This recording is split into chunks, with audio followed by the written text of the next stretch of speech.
Wait, what is this? Hassan and them are going after Brian Tyler Cohen? What are you talking about? Oh, it was probably on a stream. I don't care. Link me the video after. Donald Trump shows off the people he deported displaying posters on front lawn to celebrate his 100th day in office.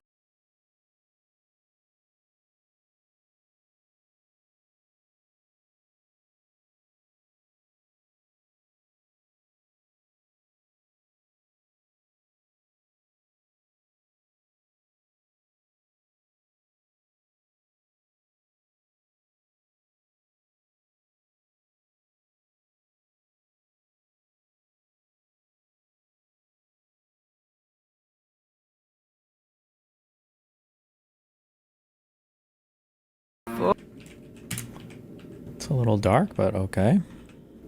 Canadian election site. A man from Ahmedabad unknowingly filmed the Palagam Islamist terrorist attack, unaware of the chaos unfolding around him.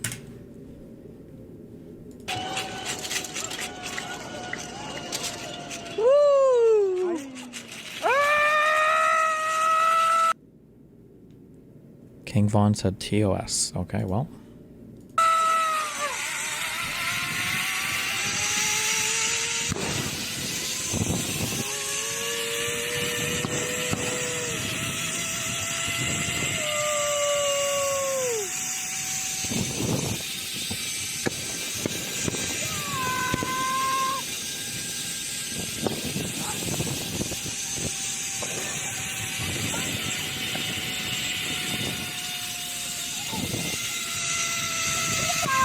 This poor dude's just swinging on his knee. He has no idea. Okay. I don't think that was TOS at all. I don't think you could really see much of anything, but okay. 60 minutes with recently surfaced 9/11 evidence. Oh boy. Hi, what's up? What do you want? Yo. Yo. So, Atriox. I'm really surprised on the take he gave on the gold standard. He usually has some pretty base takes when it comes to the economy and at least a lot of stuff I've seen recently on your stream. Yep, I agree. Yeah, so the first thing I wanted to bring up was like, and this is easily Wikipediable, is just like why the Federal Reserve exists in the first place. You can just look up the Federal Reserve Act, and the big reason why we decided to create the Federal Reserve, a lot of it came down to just not having access to enough liquidity during big bank runs. All throughout the 1800s, like Atriox mentions that we had shallow recessions and shallow economic depressions beforehand. I don't know where he read that or where he saw that. We had a horrible, horrible split of bank runs throughout the late 1800s, early 1900s, and that's why Congress decided, all right, well, we got to figure out what's going on here, because anytime that there's big bank runs, we don't have enough liquidity, enough cash on hand to give out enough money. Now, with the gold standard, you do a lot of work just trying to even maintain what would be considered like a secure amount of gold for a country. You get into even bigger problems, like with deficits right now. Obviously, we have some pretty retarded shit coming from the Trump camp on, making sure that we don't have enough deficits here, or that we have the whole fucking reciprocal tariff thing is just really stupid. But then you have a bigger problem now that you're trying to also focus on having enough gold in your country at a given time. The amount of money, the amount of work that goes into just having to maintain the gold supply, because it becomes the backstop of your currency, becomes another huge issue. A lot of the stuff you can really, it's really easy to find online. The Federal Reserve even has like a PDF that just says how the Federal Reserve works. It's like 160 pages. I really recommend just checking it out. That way you can maybe get a better, it's like really simple, quick read to get a better understanding of why the Federal Reserve does what it does. Sure, it has a dual mandate, but that's just one of so many things that it does. Like, for example, the fact that we even have direct deposit comes directly from the Federal Reserve. It's the gold standard. There's a lot of other reasons why we wouldn't need it, but yeah. Okay. Well, Thanks for the information. Do you have any more? Do you have any more? Like, I know that's been like, it seems like a common thing that people come up with the gold standard of why we don't want inflation, or why we would want to go back to the gold standard. Were there any other things that you're curious about? Right now, I'm actually starting my economics degree. No, I usually don't even think about it much. Like I said before, I mean, like every single banking system in the world seems to rely on a fiat currency. There's probably a good reason why, so I don't usually question it too much. And most people, they bring up arguments against it. Usually the arguments are really fucking bad, so I don't have to think much to debunk them, but yeah. Yeah, it's really hard to just listen to, like, it's really just a quick Google search. I mean, you can look this stuff up on Wikipedia, honestly, is a fine place, or the Investopedia is fine to find all this information. The fact that we need to maintain a constant money supply that would just be restrictive when we go back to gold is a big deal. If there is the fact that we do fractional banking, and that we're never going to have enough money on hand for at any given time, if there is a bank run, we need some type of backstop. And the gold standard does, aside from making people feel better that they don't have to do anything with their money except for leave it in a bank account, because I guess it's losing value if it does that. I mean, I think a lot of it comes down to just people don't understand what to do with, or maybe not understand, but never get educated on what they should do with their money outside of putting it in a savings account, or aside from getting their paycheck at the end of the day and maybe allowing their 401k to get automatically distributed to like, why aren't people trying to do something more productive with their money? Inflation, creates a lot of those beautiful incentives that, allow for not just people, but also businesses decide to do something more productive than just hold on to their cash. Okay. I believe you. Okay. Well, cool. Thank you. All right. I love you. Be careful. Bye. Bye.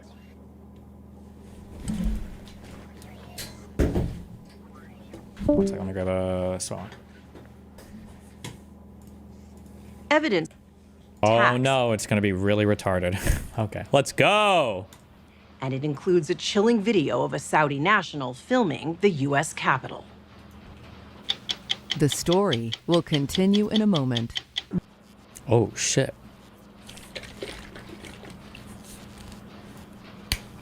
Wait, like, was he, like, recording and saying this as the fucking planes were hitting the towers? Washington. This video, recorded in the summer of 1999, was Okay. unseen. It's just because it's 9/11 shit. There are several really good reasons to be dismissive of this. One, unless there's something that I am just completely unaware of, I don't know what motivation Saudi Arabia would have to attack us.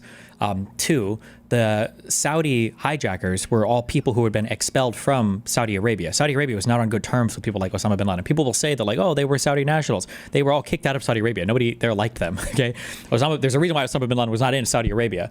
So it doesn't make sense that Saudi Arabia would plan to attack us. I don't know why the fuck they would do this, or what the coordination there would even be, or what the motivation would be. Three, none of this is like even strong evidence of anything. At most, you just have something that's like kind of weird.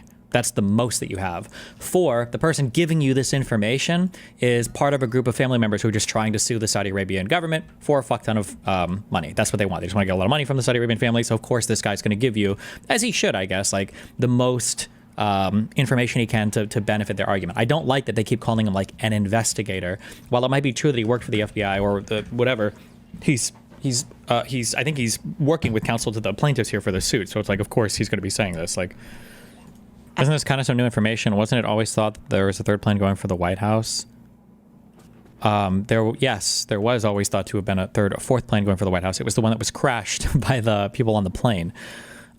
Is this new information? I mean, I guess maybe to the public. I'm sure there are a ton of videos that have been recorded or statements that have been made by people. Like, I don't know how to make people understand this intuitively. There's so much information that's going around at any point in time. That doesn't mean that all of it was always pointing towards a terrorist attack. I feel like people think that when you're listening in on conversations as an intelligence officer, all you have to do is find the plot and it's so easy. When in reality, you're sifting through so much stuff, some of which could be incriminating, some of which seems suspicious, and some of which has nothing to do with anything at all. Like, just because there's a guy out here recording stuff doesn't mean, oh my God, that was a guy for a terrorist attack, holy shit.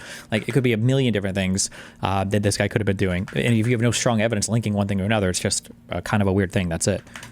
And have been sitting in a... I am so curious, especially now, because I will become more conspiratorial given the world that we live in, not the world, the country that we live in now.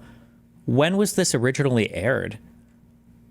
Like, because they just kicked, or that one guy just left 60 Minutes claiming that there was pressure from the Trump admin, that they didn't feel like they could do fair videos. I wonder if this has anything to do with that, but who knows?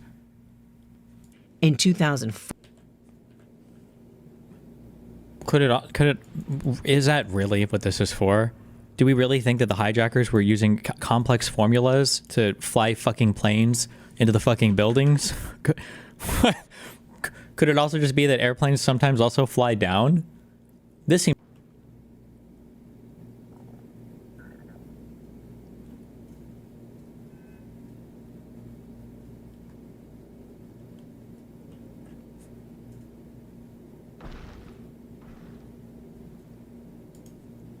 In 2000, math retardation of Americans? What the fuck is this formula? What?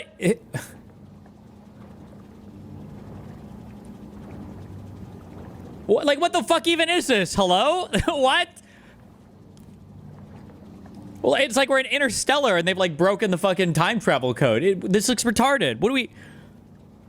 Someone said it's literally the distance between 2 points using right triangles, just the Pythagorean theorem. Okay. and distance. If I understand correctly, planes have autopilot, which you have to program. You have to tell it what altitude you want it to be at, so it doesn't start screaming at you. I don't think the hijackers were using the autopilot when they were crashing into buildings, because the descent paths they took were pretty retarded. They were pretty aggressive with the planes.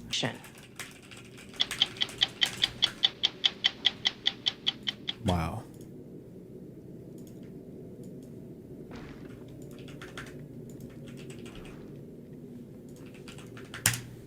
That 2-year-old was here with an illegal alien mother. And if the mother gets deported, Piers, the kids go with the mother. So Why is this happening? There are good cases to fight on, and I don't know if these are always good cases. When I heard that a 2-year-old citizen was deported, I thought it was super fucked up. But if the 2-year-old was sent back because they had illegal immigrant parents that were deported, then I mean, that seems like that would logically follow. Unless they have other family members here that were offering to take them, right? Otherwise, wouldn't you literally just be the dad wanted them to stay? Okay, that should be what the focus is. Or maybe I've been falling into conservative media too much. Maybe Tim's here. He'll get him. stop She that is a rhetoric. 2-year-old being Concentration treated camp. for Excuse me. You're sticking up for MS-13 members. Have you ever encountered an MS-13 member? We are Believable. conflating several different issues here. So Tim, can you find it in yourself to say that what's happened on the southern border is a good thing? I can't, and here's why. And I was happy to let my cousin Vinny over there go. I thought he was going to explode. He might have had a heart attack over there if we didn't give him a chance to talk. But I'm good. Here's the thing, Piers. How did you guys meet? Not talking about this. He got him. No. He did get him.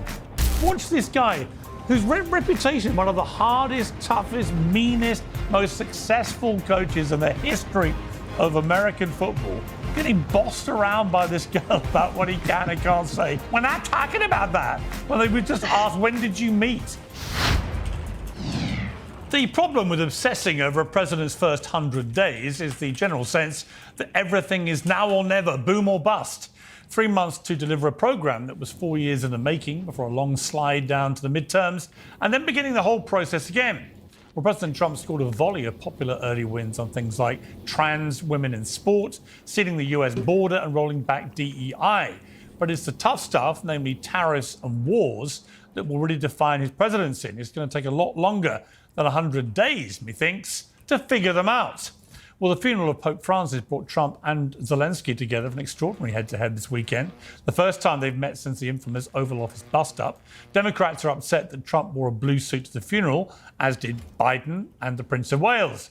MAGA is upset that Zelensky didn't wear a suit at all, which, of course, the Pope never did either. A bit like 100 Days itself, it's a silly sideshow compared to a conversation that could have life or death consequences for thousands of people. And speaking of sideshows, the Democrats have now spent 100 days squabbling. DNC Vice Chair David Hogg is the latest to stir the pot. He says he wants to spend $20 million ousting Democrats deemed ineffective and out of touch. The president may be taking a whack in the polls, but so far the only alternative is none of the above. Well, to debate all of this and more, I'm joined by the PBD podcast Angry Patriot, Vinny Ashana, TikToker and Democratic congressional candidate, Kat Abu, host of the Bulwark podcast, Tim Miller, and the Conservative commentator and former RNC spokesperson, Elizabeth Pipko. Well, welcome to all of you. Elizabeth, let me start with you, because you were one of the very, very rare Trumpers at the White House Correspondents' Dinner, which had no president and no comedian, and looked to be an absolute crashing bore. The only highlight, it seemed to me, though, was an interesting admission by Alex Thompson, one of the journalists who won an award there. One serious note. To my bones, I believe that reporting and the White House Correspondents Association is as necessary as ever. President Biden's decline and its cover-up by the people around him is a reminder that every White House, regardless of party, is capable of deception. Wow, so brave. What was it like to be there as a pro-Trumper? And has that event got any relevance anymore? I actually don't think that it does. I'm sad that I finally got to go when it was no longer relevant. You mentioned there was no comedian. I want to point out the event was still very much a joke.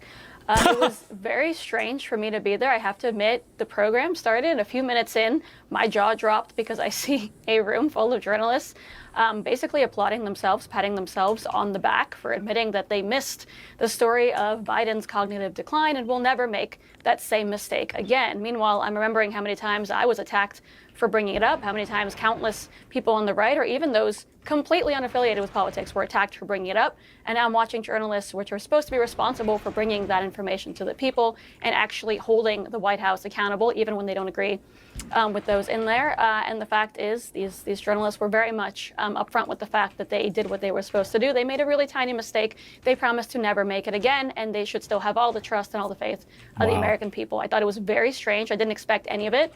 But I can only imagine if Donald Trump was in the room, it would have looked very different. But for me, I don't think Thompson's admission meant very much. And I actually thought it was pretty hypocritical to sit in there and watch all these people support their own work, their own mistakes, and the fact that they themselves are responsible for the fact that trust and faith in the media is at an all-time low. Wow. A really interesting perspective. Tim Miller, I saw you raising your eyebrow there, but there is a truth there, because it was a bizarre spectacle of a liberal-skewed mainstream media basically openly admitting we dropped the ball massively on Biden's ability to be president of the United States. But many would argue, particularly on the left, I would think, well, it was entirely self-defeating, this ball dropping, and probably deliberate. You didn't give it the same attention you would have given it if it had been, say, Trump. And the consequence of not holding Biden to proper account was that actually Donald Trump got re-elected, which nobody would have expected. So there was a real-time consequence to this ball dropping. Do you think, though, that the mainstream media have learned any lessons from this or not? Yeah, I don't know. And I think this is the one area maybe where I can agree with you and the co-panelist is I think that this dinner is pretty stupid. I think the last thing that we need is a self-congratulatory ball for political journalists. You couldn't have paid me to go this weekend. I was at Jazz Fest instead. And so I agree that it's kind of silly. I do, though, bristle a little bit at, I'm not speaking about you, Piers, per se, but at right-wing commentators talking about how they think that the mainstream media is biased and unfair. And, if you go to Fox or Steve Bannon's podcast or the Daily Wire, I mean, you see like North Korea-esque coverage of what's happening with the president of the United States as he's single-handedly tanking our economy for no good reason, just because he likes the word tariffs, I guess. He inherited an economy that was getting better, that was improving, that wasn't perfect, but that was, on the right path. And in 3 months, he has put us on the brink of recession. And so, I think that the coverage on Fox and on other right-wing media outlets is, if anything, worse than the mainstream media's coverage of Democrats, which is not perfect by any means. And so, I just don't know if the right-wing media folks have a lot of great credibility when it comes to demanding unbiased coverage. All right, Vinny, two things there. First of all, let's talk about the admission at the White House Correspondents' Dinner. And by the way, I agree. If the president's not there and there's no comedian, there is no point to that event. It's pure navel-gazing by the journalists. I went. It used to be the convention that if you were a news anchor, and I was at CNN for 4 years, you got to go with a celebrity. I got taken by Goldie Hawn to the White House Correspondents' Dinner. We ended up partying at the Vanity Fair party. That is glamour, ladies and gentlemen. I had a great time. Then I went with Gerard Butler on a mandate the year after. So those days are clearly long gone. So I think the event has probably had its time. But the admission, Vinny, and welcome back to Uncensored, always great to have you. The admission that the media dropped the ball on Joe Biden from one of the award winners on the night, saying, me included. Many will say, well, why did you drop the ball? Was it an accidental dropping of the ball? It was a coordinated, deliberate. It was coordinated and deliberate. The obvious fact that he was incompetent because they didn't want to help Trump in any way. Get him, and Vinny. ironically, He's going to get him. By Don't worry, guys. not doing their job with Biden, many might argue that's how Trump got elected. If you're always on the move, as I am, you probably find it difficult to get all of the fruits and vegetables you need to keep your body and your doctor happy. Well, today's sponsor, Field of Greens, makes it all very easy. One delicious glass contains a full spectrum of vegetables, herbs, spices, fibre and antioxidants. Every ingredient is selected by doctors and science-backed to support your heart, your kidneys, metabolism, immune system and healthy bloody cells. They're so confident in this product, they will refund you if your doctor doesn't notice an improvement in your health. Well, we've teamed up to give you a 20% discount and free shipping on your first order. Go to fieldofgreens.com/Piers. Use the promo code Piers to get 20% off. That's fieldofgreens.com/Piers. Piers, the fact that first of all, and I love you, Piers. Thank you again for having me all the time. It's a joke to me that we're trying to pretend all these people from just the left-wing media, period, pretending as if, we had no idea. How many days did it took, Piers, for him to actually address the nation or even have a press conference? They hid him during COVID. They put him in a basement to keep him away from everybody. Okay, we're not even going to get into that election. They kept him in the basement. Every time he spoke in front of a camera, it was a meme. It was a joke. Everybody knew, Piers, but they were told to shut up and they were told to play ball. Okay, because they had to do it because he was put in there to do whatever the hell that the left, the Chuck Schumers, the Nancy Pelosi's, and all of them wanted to do, and which they did, destroy the country, Piers. Because I made a list, Trump, Piers, of his first 100 days since we're going to talk crap. Border secure, mass deportation, the tariffs, which that gentleman doesn't like. I think the adjustment's going to happen. He made a list, guys. He made a list. Again, my question is the same thing I asked in that debate. Okay, if they were given orders to cover all of this up, and that was the top 10 orders, why did they let Biden have a debate that they all must have known was going to be disastrous? Hello? We're going to kick butt. No one has an answer to this. You said this, protect the women in sports, energy dependence, they're trying to drill, cut DEI and CRT and climate cult funding, designated the cartel terrorists. Piers, the list goes on and on, but the fact that the left-wing media is up there patting themselves on the back, and all of them, Piers, they're all making the adjustment. From Chris Cuomo to Stephen A. Smith, everybody now is like, we messed up. Guys, we're not like the left. They're exactly like the left, Piers. I'm not going to give them any leeway. They all knew, but they kept their mouth shut because it's not Trump. And Piers, no matter what Trump does, they're going to complain. If Trump with the help of Elon Musk... Let me jump in. So I don't disagree with some of what you said there. He's losing just playing devil's advocate, though. What would you be saying if Joe Biden had suddenly unleashed a tariff war on the world that nobody had ever seen anything on this scale before, and the immediate consequence was a massive tanking? What are we going to go with? He didn't actually do it, or it's good for negotiating, or it's good for manufacturing? Which one? Or are we going to do all of them? Of stock markets and the US economy. Wouldn't you be raging about it? Now, I happen to think that this will play out probably in a way that's nowhere near as alarming as it currently seems, but that remains to be seen. As things stand, there is no doubt that it's caused enormous short-term damage and volatility to the US economy and stock markets. Wouldn't you be the first raging about this if it was Biden? No. Well, yeah, Piers, you know why? Because Biden is not Donald Trump. I do like that. This is the second time I think I've heard this exactly, where you can ask the question, if Biden had done the same thing, would you be okay? And you're supposed to lie, by the way. You're supposed to say, oh, no, I wouldn't be mad. Of course, I think like a good thing is a good thing no matter who does it, obviously. But now they're comfortable just straight out saying it. If Biden did the exact same thing Donald Trump did, no, it wouldn't be good because Donald Trump is better than Biden. And somehow, even if Donald Trump does the exact same thing, it's going to be better than if Biden did it. And I would criticize Biden for doing it, but not Trump for doing it. I love that we're just at this stage now. We're just so open about it. No. Well, yeah, Piers, you know why? Because Biden is not Donald Trump. He's not a master negotiator. You can't even put two in the same breath, Piers. What does Joe Biden or what Janet Yellen or any of those people know about anything with business and power moves, okay? I would be tripping out because I'd be like, who the hell is telling him? Donald Trump knows exactly what the hell he's doing. And Piers, all that fear mongering of April was the worst month the stock market saw since the Great Depression. We had the biggest bounce back, but nobody from the left said shit. We Sorry haven't for my bounced language, back. Piers. It's actually so crazy how predictably where fucking did this come dishonest from they are, Biden? dude. Trump knows what he's doing, Piers. And like you said, it's 3 months. He knows Piers, what he's doing. Everybody needs to calm the hell down. Everything is happening. The adjustment needs to happen. We're going to be fine, Piers. Give it a year. Give it 2 years. 1 we year, are 2 years. kicking Okay. ass. Okay. The rocket is taking off, Piers, but everybody's worried because it's shaking on the way up. Unreal, Everybody dude. needs to stop. And the last point I was trying to make, Piers, is no matter what he does, they're going to complain. If Trump, with the help of Elon Musk, stopped an asteroid that was about to hit Earth, the next day CNN and all these leftists would complain that he's polluting the world with asteroid debris. He can't win. He can't freaking win. Okay. So, Piers, I'm tired of hearing all these soft people. I'm just tired. It's over. Nobody gives a shit anymore. And why would you go to a dinner where you know the left is all going to talk shit about you? Well, he doesn't need to do it. He doesn't need to show up. That part is certainly absolutely true.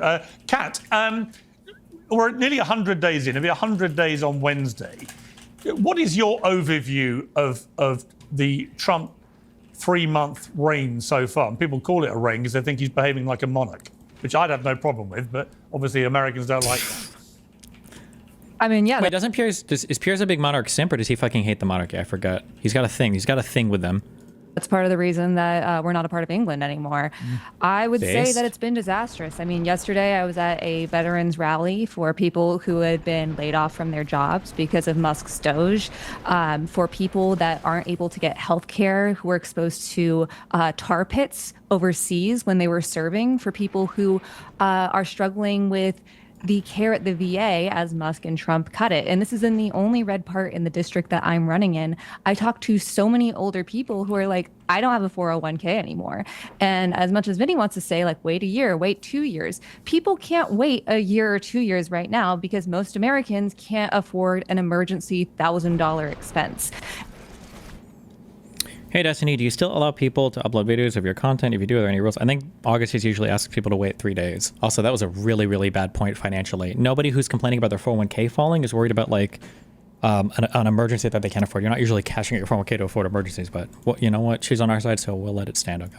And this isn't only limited to blue areas. This is also in red ones. Our allies can't trust us. We seem volatile. We seem weird. And we seem extreme just on the economic front. And that's not even counting how many people in this country are terrified for their very existence, for the existence of due process. I mean, you can say, well, criminals don't deserve due process. Well, due process is how we decide whether or not you're a criminal. We absolutely need it. And the answer isn't deporting people to concentration camps overseas. Okay, do you see any successes for Trump so far? Ooh, good question. I mean, he seems to be Gulf doing of his America. vision as he wants. He renamed a body of Gulf water. of America seems like a really big win for Pretty him. good. I'm sure that he No, sees it's a these as serious wins. question. I personally don't. I just want to know No, whether I want to know whether you can genuinely bring it into yourself to say, yes, Oh my he's God. done this really well. Like what? I am genuinely thinking about this. I think that there is something to be said of, I personally don't like Project 2025, but they are accomplishing the goals in there. And I don't mean that in a snarky way. If that is what you want to do, then they are doing that well. I mean, what's extraordinary to me, see, I would take everything you say a lot more seriously. If you said, you know If you what, could just Piers, both sides it. what is indisputable is that on the southern border, there's been a 95% drop in the number of people coming over illegally. That is clearly, demonstrably, inarguably, and non-partisan inarguably, a fact. and he should be celebrated and acknowledged for that. But it's being completely ignored by many on the mainstream media. And this is my problem with it, is that the anti-Trump sentiment is always so intense that no one can even bring it upon themselves to give him credit for an obvious win for America. That is an obvious win for the United States. There are many other things you could quibble with and question or feel enraged by. But you can't say that, Kat? You can't say on the southern border that's a big success? No, I think that the way that Trump is treating immigrants, this is a country that's built by immigrants. My dad is an immigrant. These are people pouring in illegally in their millions over the southern there border. There are people that are seeking asylum, and we need Well, they're not all have... speaking asylum. You know that, Kat. No, Come on. You don't bullshit. think... You genuinely think... Hang on, just to be clear, you genuinely think nearly 10 million... El Salvador Hang on, being Kat. shipped to a concentration in El Salvador. Kat, we're not talking about the ones being shipped to prisons in El Salvador. We're talking about the reportedly 10 million people who came over the southern border in the Biden administration. You think they're all genuine asylum seekers? I think that we don't have a good enough asylum process, and there are plenty that are claiming asylum, and it doesn't matter whether someone is claiming asylum or not. Trump is treating them all the same. I mean, he just deported a 2-year-old U.S. citizen back to Honduras who was being treated for cancer, and that's the problem here. Is when it comes to our border issues, we are focusing on it's treated so broadly and so angrily, so hatefully, and there's no difference between these people. The way that this administration is treating them is inhumane. Okay, Tim, you wanted to jump in there. Piers. Hang on, Vinny. Hang on. Go ahead, Vinny. I'll follow up, Vinny. Yeah, Go for it, bro. Tim, and I appreciate you, bro. Thank you, and I appreciate it. First of all, that 2-year-old was here with an illegal alien mother, and if the mother gets deported, Piers, the kids go with the mother. So stop that rhetoric. She is a 2-year-old being treated for cancer. Excuse me. I'll let you speak. Please let me finish, okay? And you're talking about, when you're talking about, first of all, let me back up. Americans can't afford $1,000 and they're struggling. That's because of the last administration. Trump just got here. That's number one. And are you truly, genuinely talking about illegal? You're talking about illegal immigrants, illegals that are here, that are in freaking gangs. That to join the gang, they have to kill people, that sell drugs, that beat the shit out of his wife. We get rid of him. Is that who you're sticking up for? Are you honestly going to sit here and say Trump is just doing abroad any illegal? No, it's going after the illegals, all right? And you mentioned veterans. Are you saying Trump's going after any illegal? No, he's going after the illegals. Illegal. No, it's honestly going to sit here and say Trump is just doing abroad any illegal. No, it's going after the illegals, all right? And you mentioned veterans. I'm a United States Air Force veteran. When I joined, I swore an oath to the Constitution to protect this country of enemies foreign and domestic. And I never knew, Piers, who was the domestic. You know what the domestic is? It's the people that flood this country with illegals. They don't give a shit about law. They weaponize the justice system. They try to kill our freaking president. And then when he tries to kick these people out, God damn it. He's the mean one. I'm sorry. This is an argument that you are not going to win. Okay, there's absolutely no. He's talking about illegal gang members, and you're sticking up for MS-13 members. Have you ever encountered an MS-13 member? Have you ever spoken to one of them? Well, I think the problem, Vinny, the problem, Vinny, hang on. I'm going to come to Tim. Yeah, Vinny we here. We are MS-13. conflating several different issues here, because the Personal issue of people being deported, many of whom are already on the deportation list and are convicted criminals, some of them for murder, rape, and so on. I don't think many Americans have any sympathy, I assume, with those on a deportation list who've had the due process but haven't yet been deported, now being deported. There is an issue about whether they should be put in prisons in El Salvador. I get that. But that's not to do with what's happened on the southern border. That's a different issue altogether. So, Tim, let me ask you the same question. You wouldn't naturally race to praise Trump or anything, but can you find it in yourself to say that what's happened on the southern border please say something nice about him, my friend, please? Now, I may be about to shock you with this, but tallow is an exceptional moisturizer. The oil in our skin, share van.shop/Piers and use code Piers, as Piers, for 10% off. That's vanman.shop/Piers and use code Piers for 10% off. I can't, and here's why. And I was happy to let my cousin Vinny over there go. I thought he was going to explode. He might have had a heart attack over there if we didn't give him a chance to talk. But I'm good. Here's the thing, Piers. I believe that. Look, I used to be a Reagan Republican. All right, I believed that we were a shining city on a hill. I believe that we were a place where people should want to come if they're fleeing oppression. Legally. If we're talking about these Venezuelans in particular, they're in a communist country where they are being persecuted by a communist dictator. And I think that we should have an orderly process where people should be able to come from Venezuela to this country to be refugees, like so many have before, like all of us have who came to America. That is what is unique about America. That's what makes America special, is that everyone except for the Native Americans came here because they were looking for opportunity, because they were fleeing someplace else. And we created a system that was obviously totally out of control. And so bringing some control to that system is fine. But that doesn't mean 0 people come in. I'm not happy about that. I want Venezuelans freeing communism to be able to come here. We need to create a system where people can come here. And you're saying that these people are coming illegally. We actually know for sure that at least a couple of the Venezuelans that were sent to El Salvador came through the legal process. You might not like that process, but they used the CB1 app. They said that they were refugees fleeing oppression.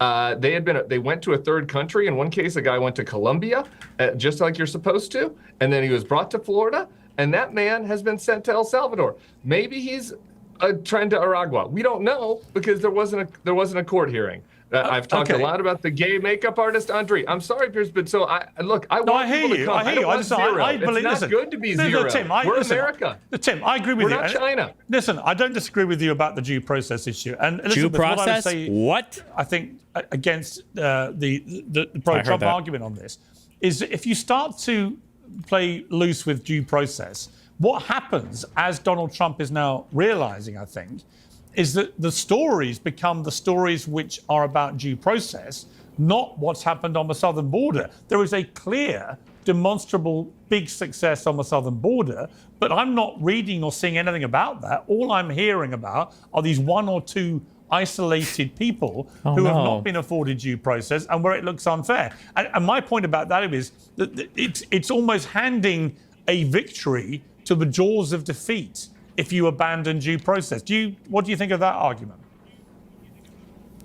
I mean, I have a lot to say in general, but can I just ask you, Piers, do you genuinely believe that the mainstream media that we've talked a bit about now for the last 15 minutes would have given Donald Trump the win and actually written about the victory at the border, regardless of what else was happening in the country? Do you believe that? No, I don't. No, I don't. I think that's part of the problem. So brave. I think part of the problem with Donald Trump, part of the problem with Donald Trump from day one, in terms of the way the media have treated him, is that they have failed to understand why he got elected. True. He got elected because he's not a conventional politician. Us some more. Yes, I love it. So the Trump hysteria raged away for 4 years the first time. This time round, we were told it's going to be different. Everyone's learned their lessons, and they haven't. The hysteria has blown up again about absolutely everything. Now, I've just been in America for a month. It's sort of every morning's like a jungle of everyone going bonkers about everything Trump says and does. When actually, as with all things Trump, it's better to take a bit of time and see how things play out, because I think that's what he does. I think he throws stuff up against the wall. He sees what sticks and what works and what doesn't work, what needs changing and so on. But the problem with the kind of controlled chaos strategy that Trump deploys is that he does allow his opponents, his enemies, and I include quite a lot of people in the media who really do want to take him down. Even now, you can see it. It gives them a chance and an excuse to do that. And it takes away from the successes. And I think on tariffs and stuff like that, I can see the big picture. I think most people understand the big argument and don't disagree with it. It's the way he's gone about this. He has to get some wins on the board.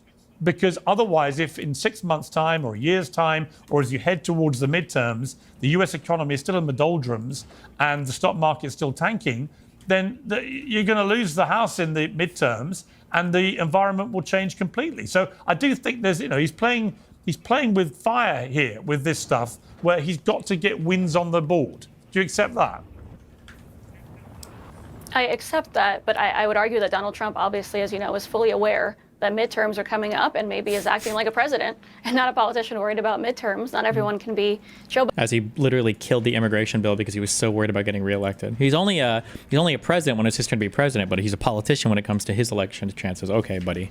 Biden and try to erase student loan debt a couple weeks before the midterms to try to score themselves a win, for example, right? Maybe that's not what Donald Trump is trying to do. I think the fact is we're talking here, no one is being honest. That's why I brought up the dinner to begin with, and the fact that they sat there and applauded themselves and lied again. My fellow panelists here said that, whatever Steve Bannon does is the same. Number one, I don't agree. But Steve Bannon goes out and says, I am a Trump supporter. No one at NBC or Axios or Politico or anywhere else goes out and says I'm a Biden supporter. I saw Jake Tapper a few weeks ago say, I'm not on the left. And I sat there with my jaw on the ground. The fact is, they believe that they are actually moderates. They believe they're telling the American people the truth. And they believe they're getting away with murder because they continue to throw their own bias into everything else that they report. The American people are not stupid. What is sad is that the journalists in our country believe that they are. They believe they can tell them how to vote and how to feel, and they will not be able to do the research for themselves. Donald Trump is not worried about victories in the media because he knows the American people not only elected him to do what he's doing, but can figure out what he's doing without, reading through a couple of headlines in the mainstream media. So no, I don't think he's worried about scoring a few wins because he believes he's scoring the exact wins he was elected to score. Okay, Wow. Kat, the interesting sort of sideshow at the moment to all this is the battle for the heart and soul of the Democrat Party, who have got record low polling at the moment. You're seeing a number of people like Gavin Newsom, governor of California, steaming very fast to the middle ground, abandoning a lot of the more progressive woke ideology as he goes, pretending he had nothing to do with it. You're also seeing people like AOC, who are out there getting more and more support, but of course belong entirely to the progressive left. You've also got people like David Hogg, who says we've got to get rid of all these old timers. We've got to ripple up and get some new, young, fresh blood and thinking into the party, which I would completely concur with. When you see the likes of Nancy Pelosi and Chuck Schumer and these others, you just think you've got to move on now, and you've got to find a new coherent voice that's going to get people to vote for it and have a view for America. But it can't be the progressive left, can it? Haven't we just seen with the last election an utter repudiation of a lot of what the progressive left stands for? So if you end up with AOC as the standard bearer going forward, I think you end up losing again. Frankly, I disagree. I mean, Harris, especially after the DNC, was campaigning with Liz Cheney, trying to present herself as like this moderate Nikki Haley, Kamala Harris voter that obviously didn't really exist, or at least not in huge numbers. I think what a lot of us call progressivism is really just common sense. I mean, my big vision for the world is that every American should afford housing, groceries, and healthcare with money left over to save and spend. And that doesn't seem like a very high bar, and it's not for any of our peer countries, but it is here. And neither party is truly messaging on that. I mean, you have on the right now, having tax cuts that benefit the super rich, but not the average American. And these tariffs will cost the average American, I think, about $4,000 every year. And as for Democrats, there are a lot of them that are more interested in their, corporate donors and trying to always cater to this very milquetoast vision, when both parties should be going towards that idea. Housing, groceries, and healthcare with money left over to save and take your kid to the zoo or go to the movies. But the reason, Kat, the reason people don't focus on those things or talk about them is that on the progressive left, you'll also have people at high levels of the party come out and say with a straight face, we think biological men should be in women's sport. And the moment most average Americans hear that, they do what you just did. They roll their eyes and go, you lot are insane. And you're doing it for a different reason. You're doing it because you think, I'm insane for saying that. But I can tell you, as somebody who's always been pretty liberal, I think that strategy was completely insane. The idea that you would let your leaders go out and propagate such bullshit, which most Americans with any vein of common sense, as you call it, know is bullshit, that then allows exactly what happened. The Republicans to run with that and say, look at these people, they're nuts. Yeah, I mean, I do think the Democratic Party has a messaging issue. But Thank God. I was really going to worry there because it had been 4 seconds since we talked about trans issues. Thank God we got back there. Whew. But I think this is less about the Democratic Party and more about right-wing media, which I watch and analyze for a living, or at least before I started running for Congress. There's been plenty of research talking about when people transition, how it doesn't really impact their effects in sports. This is a very not this tiny lady. percentage. No, it's complete bullshit. Stop. I'm sorry. Get her out of here. By the way, Not I'm her. not right-wing media No, God. in any shape I'm or not form. saying you are. I'm just telling you, I'm not, and I think it's bullshit. The idea that it's a small thing, it's not. You're seeing it more and more and more and more and more. There are millions of people, young people in America identifying as trans. This problem is going to get worse and worse and worse. And the issue is about women's rights to equality and to fairness and to Can safety. we be real at least, though? It's not about women's rights or any of that bullshit. They just don't like trans people. Can we not do this women's rights bullshit? The party that's so anti-abortion, okay, is also like the women's rights championship party. Give me a break. More than that. It's not about The trans. amount of trans people I want in the same. sports in the first Just to be place clear, is I want the same. minuscule. Hang on, Kat. I want the same for trans people, but not at the expense of women's rights. That's what it's about. And if you can't have a Democrat Party that stands up completely rock solid for women's rights because it's far too concerned with promoting a trans agenda where it erodes women's rights, you're never going to get re-elected as a party, ever. Okay, this is the thing. Trans people's existence and even like the 40 people that are in sports isn't the big issue with women's rights. It isn't a women's rights issue. But it becomes at all. one when you Can I please support finish? obvious unfairness. Damn. That's the point. Can I please finish? Sure. Thank you.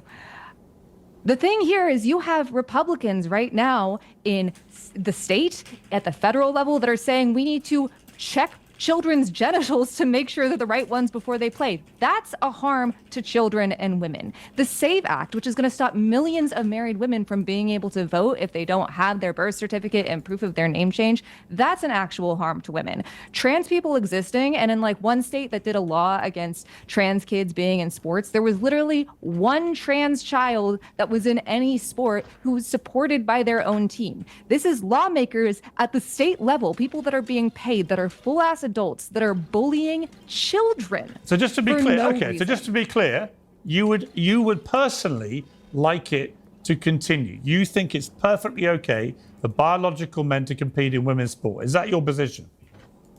Yes. Okay. I don't mind trans women being in sports. Okay. Then this is the problem. Then, Kat, with respect to you, and I beat them. Kat, with great respect to you, I'm very glad you're not running this issue in America because it is grotesquely unfair to women. Vinny, final word to you, then I'll come to Tim for his final word. Well, she just said it. I don't like you're spitting out these numbers.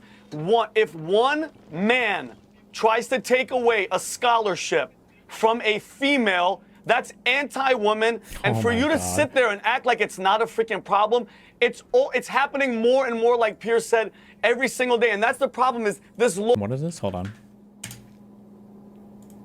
Trans people are the perfect target. 5 minutes. You couldn't pick a better target if you tried. And there's 4 reasons for that.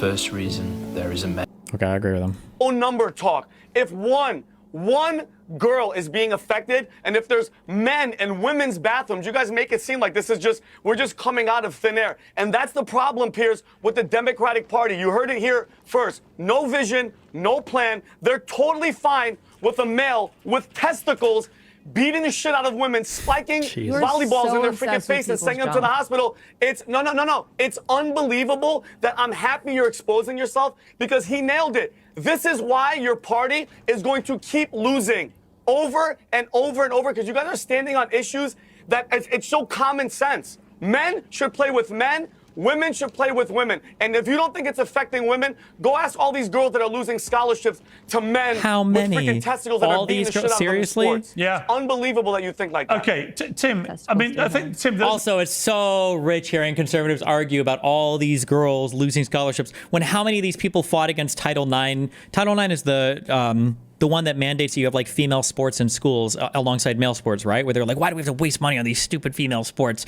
when it's just male sports to make all the money? And now all of a sudden it's like the most important thing, these poor NCAA female athletes. Oh my God. The wider part, I don't want to, relitigate the whole trans thing, but I think the point is, as the Democrats try and find a new voice, a new way to compete, and a new way to win, I just feel they have to go down the Gavin Newsom route of abandoning just propagating all this progressive far left stuff. Otherwise, they're just unelectable. The slop.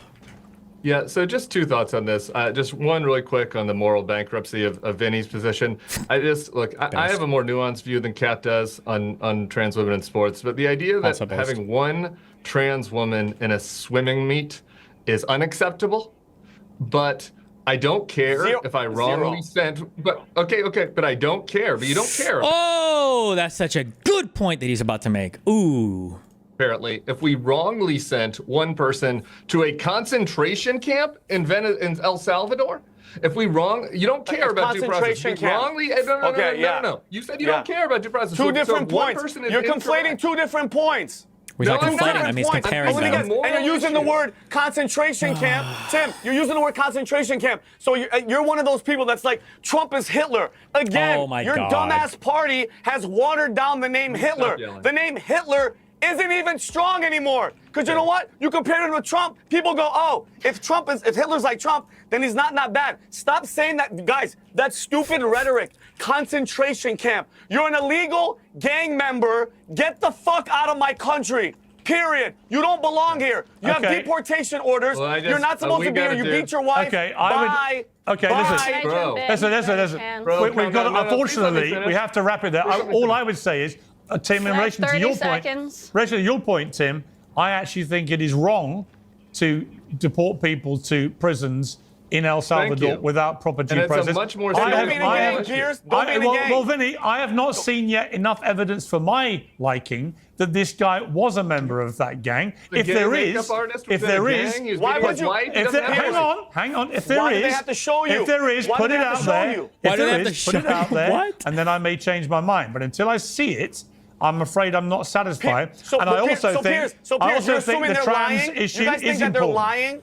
Well, let's wait and see. Are they lying, Piers? Let's wait and see. Yes. They're not, you Initially, guys think they're lying. Well, no, Vinny, but they're initially, lying. and just to be clear, the initial, the administration initially said it was a mistake. Their words, not mine. Anyway, we've got to leave it there. Great panel. Thank you all very much. Guys. I greatly appreciate it. We're going to move on to other subjects. Wow. Take a breath, Vinny. Well, moving away from politics now into some eye-catching stories in the world of entertainment. Former NFL star Shannon Sharpe is stepping back from his role at ESPN after a civil lawsuit accused him of rape. Diddy's trial is to begin in Manhattan next week, with new details emerging about proceedings. And 73-year-old American football legend Bill Belichick is in the spotlight after his 24-year-old girlfriend bizarrely crashed a major television interview. Well, joining me now, rapper and commentator Lord Jamar, the host of Determined Society, Sean French, the producer and director, Choke No Joke, and criminal defense attorney Stacey Schneider. Welcome to all of you. Damn. Well, let's start, Stacey, with you on the legality. How much trouble do you think he's in? Well, he's in civil trouble, not criminal trouble, because the new lawsuit by the 20-year-old, at the time she met him, who the woman who alleges that she was in a relationship with him and that she alleges there were two incidents of rape, actually, one last year in January, I believe, of this year, in her lawsuit. She never went to the police, apparently. I mean, there are no criminal allegations against him. It does not appear he's getting arrested. He's being sued for money. And that's a more difficult position for the alleged victim to be in because she didn't cry out. You know, we have this thing in the law. Is there a prompt outcry when somebody is abused? Now, that can't always happen because there are different circumstances for different types of alleged abuse. But in a situation where she allegedly or presumably went back into the relationship, there's a little bit of a weakness presenting, at least early on. We're not in court yet, but at least in the lawsuit papers, there's a little bit of a weakness presenting there.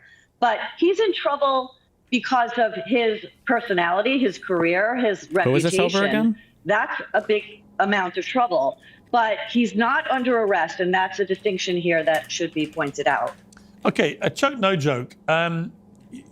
You've, I think, taken a view that he was just very dumb and naive Shannon Sharpe. with this kind of girl at all.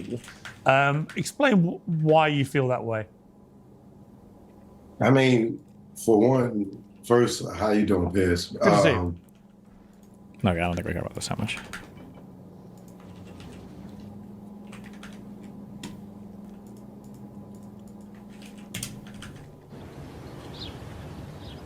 Do you want to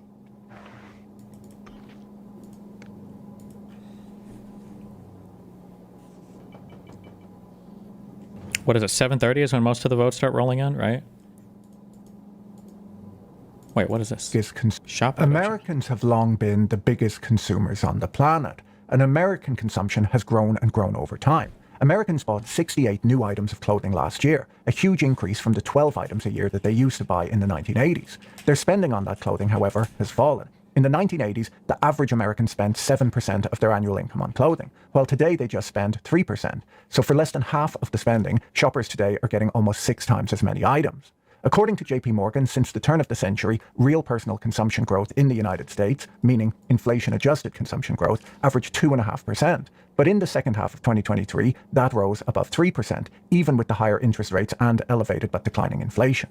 Consumer spending accounts for almost 70% of US GDP, and while consumption in Europe has grown over time too, Europeans tend to spend less time at work than Americans, do more work at home, and they have lower overall consumption. Slackers. For decades, the American consumer has powered not just the world's biggest economy, but the entire global economy. According to the World Bank, Americans make up around 1/3 of global consumer spending, but are only 4% of the global population.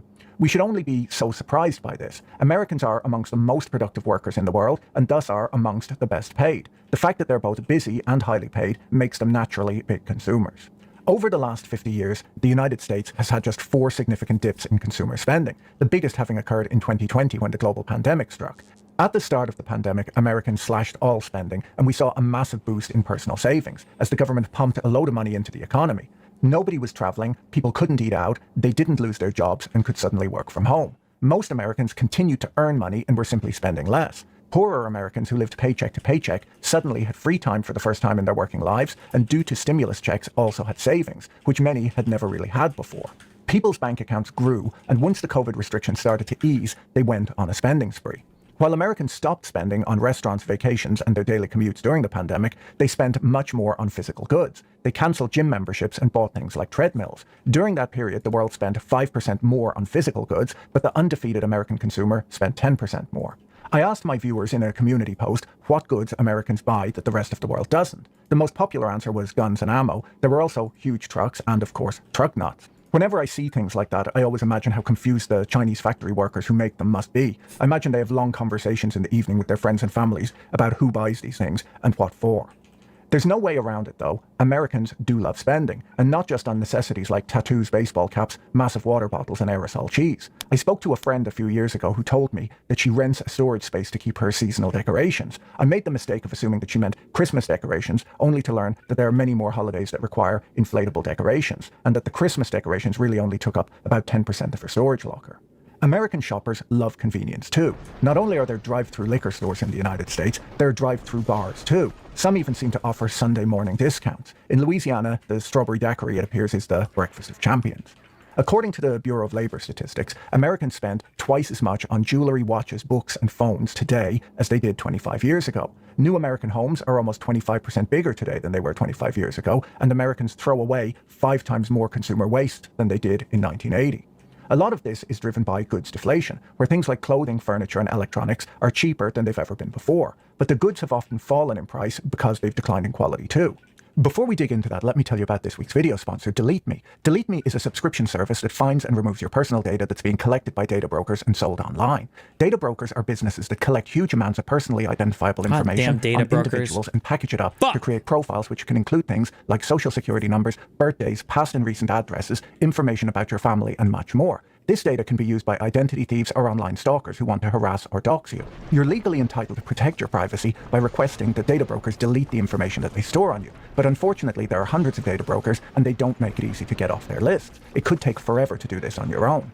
I use Delete Me to reach out to the hundreds of data brokers on my behalf to request a deletion of my personal data and to deal with any objections. I got a full report back showing where my data was removed from. With a yearly subscription, Delete Me tracks them and makes sure that they don't re-add your data to their lists. Remove your personal information from the web using the link in the description and use code BOIL for 20% off. I started out with the statistic that Americans are spending a much lower percentage of their income on clothing today than they did in the 1980s, but getting almost 6 times as many items. A big difference, as many people my age will know, is that the quality of those items has declined significantly over time too.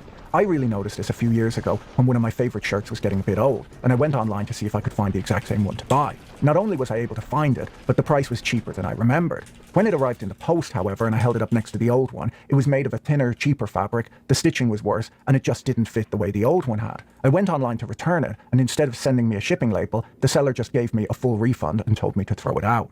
I looked online to find old clothing adverts from the 1980s so that I could compare the prices of similar items you can buy today. This Sears catalogue from 1980 shows a sport coat for $90 and a top coat for $130. Both of these items were on sale at the time.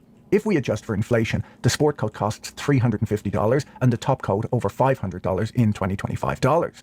Going to the Sears website today, they have a $50 blazer and a $140 top coat, so quite a bit cheaper than in the past. The 1980 advert, you'll notice, focused on the quality of the materials. The wool is hand-woven Harris tweed from Scotland. The advert tells us about the lining and the leather wrap buttons too. You'll notice that both items come in a number of different sizes. The modern item, which is celebrity endorsed, gives us none of that information, other than that it can cause cancer and reproductive harm to California residents, which is really why I'd never lived there. And the top coat is one size fits all, which I guess makes sense as we're all the same size nowadays. If your dad bought that tweed blazer 45 years ago, he likely still has it in his closet today. While if you're planning on buying either of the new items, I'd recommend having them shipped straight to the landfill to cut out the middleman. Should we look at the quality of the photo they're using to advertise that top coat? They clearly spared no cost in putting that advert together. It's aimed squarely at the man who uses Siri or Alexa to buy his clothes. Alexa, buy me a coat. No, I don't live in California. That shouldn't affect me. It'll be fine. The way the clothing industry works has changed a lot over the years. In the 1980s, it used to take around 9 months for an item of clothing to be designed. A big store like Sears would then order each item in bulk in a variety of different sizes, and these items would be available in the store for maybe 6 months. If they didn't sell, this was a problem, and for this reason, a lot of thought went into finding the right items and providing quality at every price point.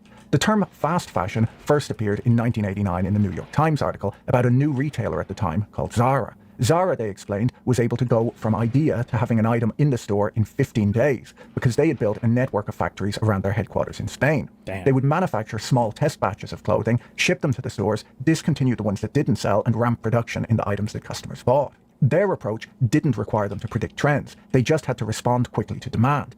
They were able to make copies of high-end designer clothes within weeks and make them available cheaply by using low-quality fabrics and zips. Fast fashion brands, over time, started putting spandex in everything, as the more the fabric stretches, the fewer sizes you have to make. This reduces manufacturing costs even further, but it also means that clothes never really fit all that well to begin with, and they wear out very quickly. The same sort of thing that happened with clothing happened with furniture too. People were happy to buy disposable furniture as long as it was cheap and on trend. We started to see manufactured goods where plastic was used where metal used to go, and glue was used instead of fasteners. These new products were cheap, which people really like, but they didn't actually last. Chinese brands like Shein and Temu managed to undercut Zara by moving even faster, having no physical stores, not owning the factories, instead treating them like Uber drivers hooked up to an app, and exploiting a tax loophole known as the de minimis exemption. The de minimis exemption became law in the United States in 1930 to allow Americans to skip import duties for small value shipments. It was put in place so that people could bring souvenirs home from their holidays without being taxed. Most countries around the world have a version of this rule, but the United States had the highest exemption rate of $800 per item.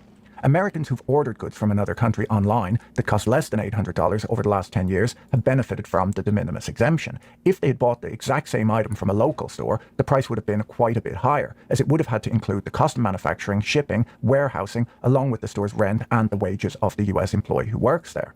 Both Republicans and Democrats have talked about ending this exemption for quite some time, as it made it impossible for stores to compete with brands like Temu and Shein, who could avoid most of those costs and pay none of the taxes or fees a larger volume importer would have to pay. The de minimis loophole hasn't yet closed, but it's about to. Starting on May 2nd, packages from China will be hit with a 120% tax on the value of goods or a $100 flat fee, which increases to $200 per package this June. With the dollar almost 10% off its January highs, massive tariffs on imported goods in place, and big American businesses announcing layoffs, the all-conquering American consumer might finally slow down. One of the oldest sayings on Wall Street is that you should never bet against the American consumer. The people who buy truck nuts don't put their credit cards down that easily. According to Juliet Shore, a sociologist at Boston College, the key driver of consumer spending in America is the role that consumption plays in establishing an individual's position in an unequal society.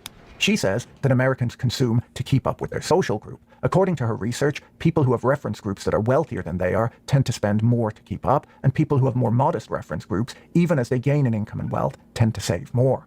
According to Scientific American, 6 to 7% of Americans say that they have a shopping addiction, and research shows that online shopping is more addictive than in-store shopping, as buyers get both the thrill of buying and then the excitement of delivery a few days later. Damn. Shopping apps like Temu use gamification to draw in customers, where shoppers describe it as feeling like an online casino. I feel like everybody knows what Temu is, but I have no idea. I've never shopped from it. I think I've seen like ads for this. I've never shopped from this or used this in my entire life. Paper analyzing shopping behavior found that compulsive shoppers tend to search for relatively cheap items when shopping, but then buy lots of them. Apparently, shoes, jewellery and cosmetics rank among the top 5 categories of compulsive shoppers' purchases. With high import tariffs kicking in and the end of the de minimis exemption on the horizon, Americans can expect to see significant price inflation in the near future, unless all of these new rules are rolled back, as well may happen. The press is reporting that many Americans have already rushed out to stock up on goods before the prices rise. There was a big spike in new car purchases last month, as buyers who may have been holding off on buying a new car rushed out to get one for fear that the prices would be much higher if they waited any longer. Bloomberg reports that Americans rushed out to replace their iPhones too before prices go up. Many Americans are reported to be cutting back on spending on services like restaurants, hotels and haircuts as they prepare for an economic slowdown. New York Magazine reports that Chinese websites like Shein and Temu are raising prices starting on April 25th, and shipping companies like FedEx and UPS. Oof, I saw some screenshots in chat. I don't know how much of that is real or not, but of supposedly some of the new prices from Temu if you're ordering from the United States. If that's real, yikes. Yikes, fam. Have already added a surge fee for goods entering the US from China. Some people have argued that if prices go up due to tariffs, that Americans will just start buying smaller quantities of higher quality goods. There's no real reason to believe that, however. Typically, tariffs drive up the price of imported goods, but they also allow domestic producers to increase their prices, which they typically do. Ramon Van Meer, who runs a business selling showerheads, ran an experiment on his website last week to see how many buyers would pay more for an American manufactured showerhead. He gave shoppers the option to buy a $129 made in Asia showerhead or the same product but made in America for $239, the price it would cost. He sold 584 of the made in Asia showerheads and no made in America ones. Apparently, American Apparel ran a similar experiment in 2017 with a much more modest price difference, and the majority of customers still chose the cheaper imported version.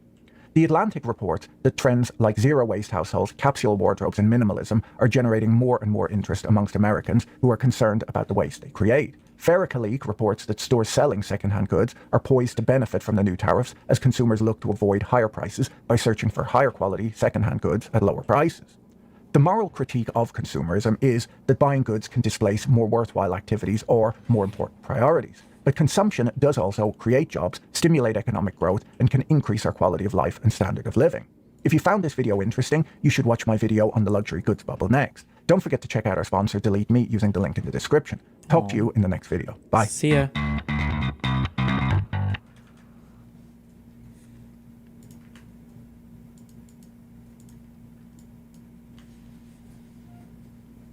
When do we get the first real batch of results? Like when a substantial amount of stuff is reporting in?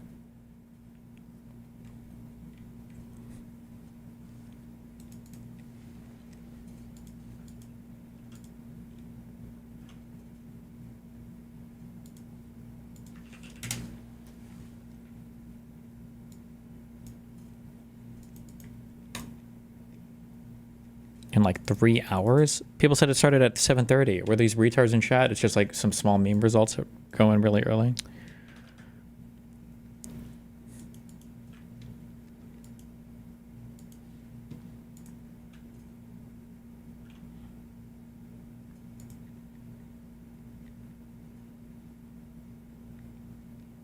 White House press briefing. Was there anything interesting today? It's kind of boring listening to her repeat the same propaganda shit over and over and over again.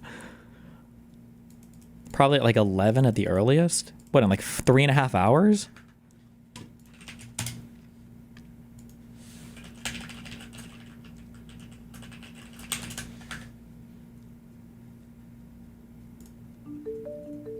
Canadian elections. Get Do educated. kids even care? Here's what you told CBC Kids News. As voters of the future, we should know lots about the electoral system. I would one day like to be the Prime Minister, or at least an important change-making leader. I want to know how Canada functions, so I can now make sure that Canada is a country that is inclusive and good to the environment. So, how do elections work? Here's what you need to know. In Canada, we usually have elections at least every 4 years. Our country is divided up into 338 electoral districts called ridings. Candidates, or people, representing different parties run in each riding, hoping to get the most votes. The winners represent the people in their ridings at the House of Commons in Ottawa. They're called Members of Parliament, MPs for short. The party that wins the most ridings across Canada forms our federal government. The leader of the winning party becomes the Prime Minister. But But here's where it gets a little bit complicated. Stay with me. The party that wins the most ridings, known as seats in the House of Commons, forms our federal government. If they win more than half the seats, they form a majority. If they win less than half the seats, but still more than any other party, they form a minority government. That's a win for those other parties, because they can work together and block a minority government from passing laws they don't agree with. So, what does it matter if you can't vote anyway? Well, here's the thing. It's the politicians in the House of Commons who decide the rules for our country. Laws that can affect you and me. Like how old you need to be to vote, when Canada goes to war, and how much money we're going to spend on climate change. Although you may not be able to vote, there are still ways for you, yes you, to be involved with the Canadian electoral system. The MP in your riding acts as a messenger between you and Parliament. For example, you can always send letters to your MP. It's their duty to communicate issues that are important to Canadians to the House of Commons. Then, when an election happens, you can decide if they did a good job or a not so good job at representing you in Parliament. Alright, so we just covered when elections are held, who gets elected, and how you can get involved. Want to know more? Check out our other election videos to learn about the major political parties in Canada and how to vote. For CBC Kids News, I'm Isabel DeRoy Olson. Wow. You're a wizard, Harry. What?